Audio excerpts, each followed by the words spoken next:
In a way, the Hays Code never actually went away. It's just more or less there's been a shifting guideline as to how media can be made for the mass consumption.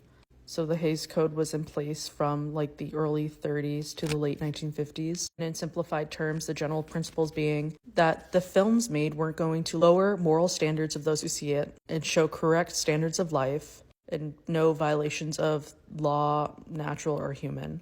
And the Hays Code predated the MPAA rating system of films, which most of us are well familiar with. Here's the ratings more specifically with their program descriptions. And with the reversal of the Paramount Accords, it appears that there's been more of a major shift towards, as well as China becoming or being the largest movie market in the entire world. It appears that there's more of a Hays Code following to enable media to be mass consumed.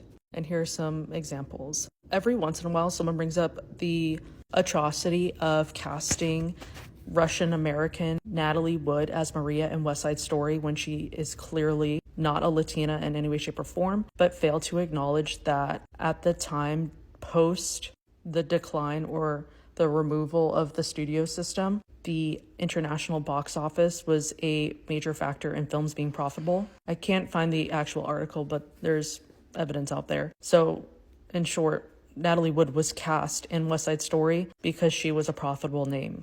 A way to address something, but very indirectly, and to bring a storyline to the international market. Or how in older films and TV shows, the married couple was shown living or sleeping in separate beds to not even imply that what couples do. Leave It to Beaver was the first TV show to show a toilet on TV. That was pushing the rules.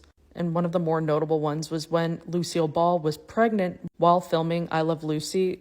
They couldn't even say the word pregnant. They could only say expecting. And I'm not saying this is true at all. It just is a theory that a lot of people hold. One of the ways is coding characters with various attributes where if you know, you know. In the more recent Barbie movie, many thought that she would be coded in a way. Notably, at this part in the movie, she's singing a song, which to the masses looks like she's singing a song.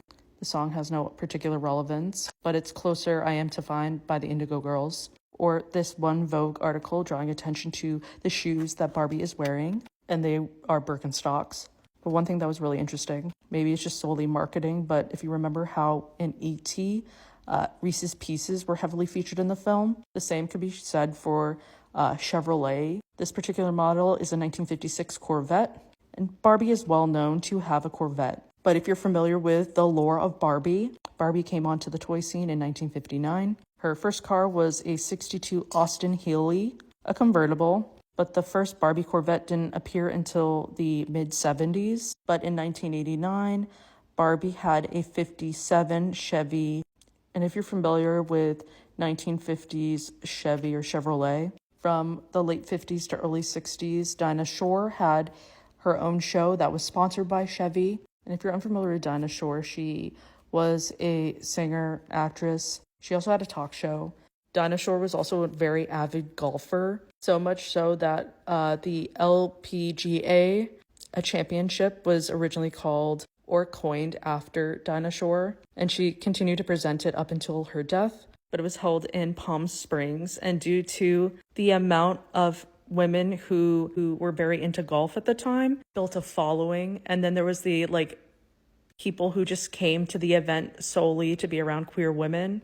Having a film where the main character is coded in a way that just so happens to sing the Indigo Girls, wears Birkenstocks, is seen driving a Chevy is interesting. And also the use of the high heel and the Birkenstock as a possible reference to the Matrix film is even more interesting. If you're familiar with the film or the short film Knick Knack, which would later be the inspiration behind Toy Story.